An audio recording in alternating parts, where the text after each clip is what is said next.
Hey babes, Jun here. In today's video, I'm going to talk about how we are killing Malaysia's potential.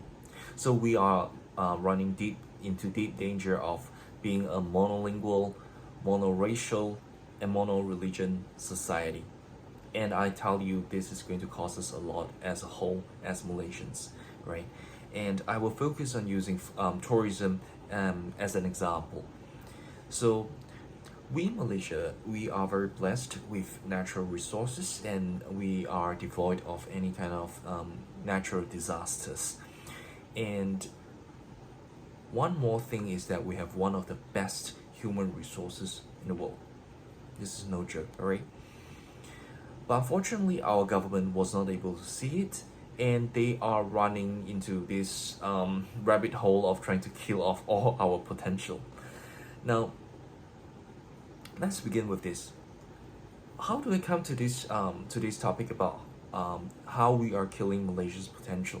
It's very much based on the recent debate. Once again, this debate has been going on for so many years on whether vernacular school is a threat to unity of a whole for our Malaysian society.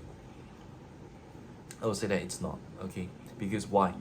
Because we are fixated on this problem because we Malaysians, our income is low.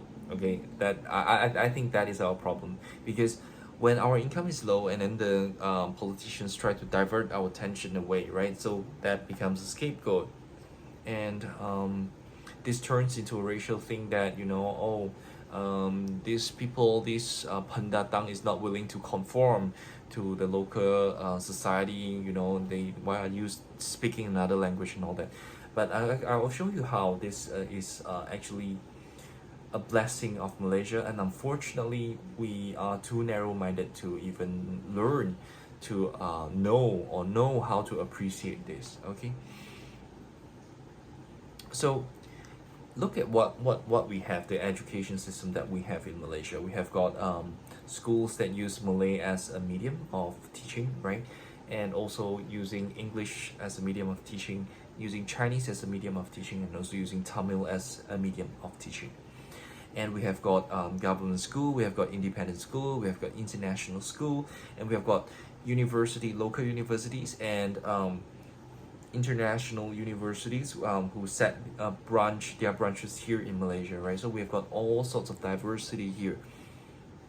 So and our colonial history has brought us together. We have got Malay, we have got Chinese, we have got Indian, we also have got indigenous people, right? And so out of this kind of diversity here, think about it. What do you know of Malaysia's tourism? What comes to mind? Is there any representation of indigenous people? Like I'm talking about like orang asli, that kind. Is there any kind of that orang asli kind of tourism in place? Right? What about what kind of tourism videos do we make, and what do we show, and what do we recommend? What kind of food do we recommend? What kind of places, what kind of venue do we bring our tourists to explore? So that's a problem, because we underutilizes our society, our resources here. We are a multilingual society. In what way? We have Malay speaking users and English users, Chinese users and Tamil users, and we also have got different kind of languages, right? Cantonese, Hakka, Hokkien, Hokkien, Hainan, and so on. So all these languages are Chinese specific languages to different parts of the world. And we need to know this. When we learn a language, we not only learn like this grammar structure, these vocabularies. We don't only learn about all that. We also learn about the whole culture. All right. When you learn a language, it comes with the culture. Why is that so? So, for example, let me give you an example. In some languages, we say that, oh, he broke the vase. This was a TED Talk example, all right? So, based on a linguist, he broke a vase, which means that this person is wrong, right? Okay, so this is one of the languages. In the different languages, what they say is the vase broke. What's the difference here? The vase broke means that did the person did anything wrong? No. So this person will not feel any guilt. Whereas when we say that he broke the vase, it means that this person is guilty because there is wrongdoing. Okay, so look at how language also shaped the way we see the world. And in different parts of the society, we prioritize different things and we have different preference on what we like to see when we are traveling. I'm not sure about you, but from my experience traveling to different parts of the world, but mostly in Asia, I'm not rich enough to go elsewhere. I hope one day I'm rich enough to do that. And what I would say about Malaysia is that our tourism aspect is significantly underdeveloped because the places where we try to promote is very limited. All right, it's countable, and the kind of things that we show on our tourism website is, again, what we see in Parliament is very much what we see in the tourism kind of management as well. Because when we say that bak kut teh is something that is not representative of Malaysia, which is weird because in fact, bak kut teh is something that is unique to Malaysia. And when we try to say that, only kind of halal and food that Malay people can eat, that is what is representative of Malaysia, I think once again we are going in a very wrong direction. Why is that so? Because we underutilize the voices in our society. We only allow one type of voice and one type of culture and one type of race to represent the whole of Malaysia. Okay, so how should we do instead? What I would propose is that from our multilingual society, we can actually tap into attracting tourists from different parts of the world. For example, we know that there are many Malaysians who have gone to different parts of the world. They stay in different parts of the world, right? So, for example, we have like 1 million people living in Singapore right now. 1 million Malaysians living in Singapore right now. So they understand what Singaporeans hope to see. What kind of places are they interested in? What kind of things they like to see when they go for traveling? And what kind of food they're interested in. So if we could tap into this part of people who have all these experiences, they are able to come up with more precise marketing and targeting to get these people in and to spend money and boost tourism in this particular aspect. So these are people maybe who are perhaps English speaking or who have more international experience in that sense. And apart from just being Malay focused or a Malay interpretation of tourism, it's good. Just that we need to expand it even more so that we help to boost the whole Malaysia economy using tourism. So through the Malay community, what we could have done is perhaps it's also being done right now is that all the kind of pamphlets and all that is brochures. They focus on a Malay way of looking at tourism and how we want to promote Malaysia for foreigners. Maybe we can attract people from the Arab society or Arab community. I'm not sure what's the right word. Help me, right? And bring in people from the Arab side of the world, but also the Muslim society. Why? Because we have got Malays who are really into Malay language and also into Islam, right? So they have got these very unique life experiences that they know what Muslim people want, what Muslim people think, and what things they prefer to see, and how to make things in a halal compliant or Islam compliant way. Great. So we have got different parts of people targeting different parts of tourism.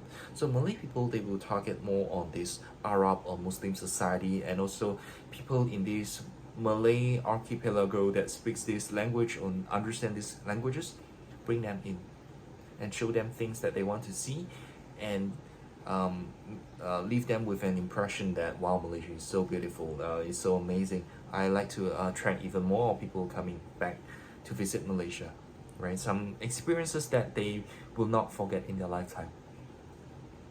So that is Malay part of story. What about Chinese and what about Indian? How can we best use all our human resources? So as a Chinese, I grew up in a Mandarin speaking family, and I attended vernacular school. So I do know how to speak, read, and write in Mandarin. So as a Chinese, I am also very in touch with what is happening in the Chinese speaking world, not only in Malaysia, but also in China and in Hong Kong and in Taiwan, and also the Chinese diaspora that is scattered around the world. I know in different parts of the world, so for example, for US born Chinese, what kind of things they like to see, right? Comparing second generation, third generation US Chinese, what would they hope to see when they go for tourism? How is that different from China Chinese who comes for tourism? So China Chinese in the recent 20 years, they see significant economic growth in their country. So they would hope to see more developed place of Malaysia. So perhaps KL would be their best choice. And apart from that, those who are from the more rich, the richer part of China, they would perhaps want to see something else. They don't want to see just high-rise building because they have it there everywhere in China, right? High-rise building. So they would like to see places that have more that are more culturally rich. So perhaps Penang and Malacca is the place for them. And what about Westerners? Westerners, they prefer more of nature sort of thing, and also culturally rich places. Again, Penang, Malacca. So again, so you see, this is a problem. When we think about tourism, it's so limited because we are underdeveloped for in terms of our tourism aspect. So what about the eastern Borneo part?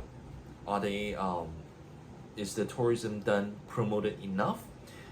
When we talk about tourism, we also want to think about all the infrastructure. Do we have bus that links between, let's say, from the Kuching airport or Miri airport all the way to the rainforest?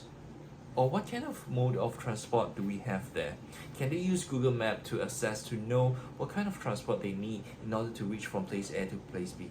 Okay, that's of a different story. Let's come back to talking about languages and tourism. Okay, so China Chinese needs and their preference for places to visit is very different from Hong Kong Chinese and very different from Taiwanese Chinese. So Taiwanese Chinese, perhaps they would very much enjoy the kind of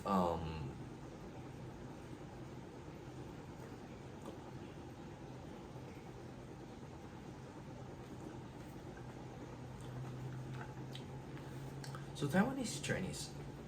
So Taiwanese Chinese, because there are a lot of Malaysians who study in Taiwan, so we have some sort of interaction there. So they are not a complete stranger to Malaysia. So that also plays into our benefit, right? Once again, multiracial, multilingual, and multireligious society, this is our benefit that is underutilized.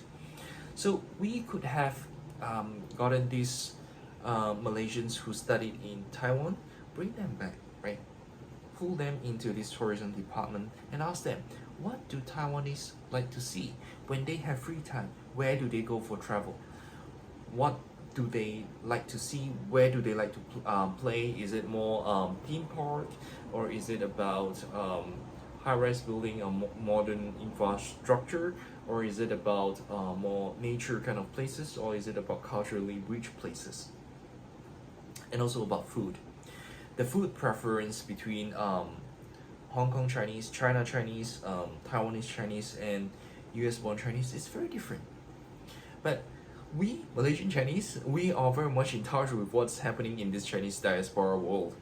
So we know what kind of things that they like and what they don't like, and then what kind of food is more suitable for different type of Chinese palates. Okay, it's not like all Chinese is like the same thing and then eat the same food. No, many Chinese from different parts of the world, they find Malaysian Chinese food is very too strong. The taste is perhaps too strong for them. They don't really like it most of the time. Okay, and the other thing about our multiracial society is that because we are so we blend with each other so well, and we have our own racial interpretation of certain food. So for example, I don't know about you, but I find that, you know, we Malaysian Chinese, we have our own version of nasi lemak that is, I would say that it's not as good. It doesn't taste as good as those uncle auntie pacik who just put their stalls on the roadside, right? I think those are much way better tasting than Chinese made kind of nasi lemak. I don't know. It perhaps is my own stereotype, but then so far from my life experience, Malay people's nasi lemak tastes much better. But once again, so why I talk about this is because each race we have our own interpretation of a food. For example, when we talk about rojak, we have got Chinese version of rojak and then we have got Indian version of rojak. When we talk about nasi lemak, we have got Chinese version of nasi lemak, we have got Malay version of nasi lemak, right? And what else? We have got chao kway teow. So we have got our own version of chao kway teow as well. So it's really quite interesting in that way because perhaps when we introduce, let's say, China Chinese to Malaysian food, maybe they are not so ready for Malay food yet, but because in some way, Chinese, our way, our preference for food tasting and all that, it's there is somewhat a sense of similarity. For example, okay, in some parts of China, they eat like extremely spicy, crazily spicy, but much more places they don't eat as spicy as these parts of the world do. So what happens is that Malaysian Chinese, we are not that good in eating chilies and spicy stuff as compared to Malays and Indians, right? So we can serve as a gap, a bridge here before they go on for the full package of Malay spicy stuff, right? They can first do a transition phase here. They try a bit of this Malaysian Chinese way of or interpretation of this food, right? To prepare their palate for the more spicy stuff, that the more authentic, more spicy stuff that comes behind, right? So once again, so food can also be one of the special point about boosting Malaysia's tourism, because see, the same food rojak, we have different interpretation, and once again, KL rojak versus Penang rojak, very different, right? And I also know that in Malay society is communities, they have got different part of the states, they have got their own laksa, right? Johor laksa, I don't know what is that, I've never tried before. And then we have got Kelantan laksa, right? And then nasi kerabu and all that. I think that's so see, we have got so many things to sell, not only just sell on the Malay way of interpretation, but also Chinese and also Indian, right? Because I think Indian communities, how they can contribute to this tourism aspect as well is that we have got this part of these people, this population, Malaysian Indians, who speak, some of them, right, they still speak Tamil, and maybe they also consume a lot of what do they call it? Is it Bollywood? I hope I pronounce it right. And maybe they also know more about what's happening in India as compared to me, Malaysian Chinese, who may not know as much about India because not enough kind of exposure to that culture, right? Once again, when you learn the language, it comes with all these cultural packages, right? You don't just learn about grammar, syntax, and vocabularies. No, it comes with a whole package of culture, For example, in Chinese culture, we may see the importance of doing filial piety towards parents. That is like the most important part of Chinese culture, and also Confucian work ethics. So we see, or we think that oh, this, when you go to work, you need to respect your boss. There is a power hierarchy and all that. So when you learn a language, it comes with the whole culture system. You understand all parts of it. Okay, so I believe our Malaysian Indian brothers and sisters, they do have a lot of things that they can share and they can contribute to help boost Malaysian tourism. Right, they have got all sorts of interesting and also delicious food that is not available in India.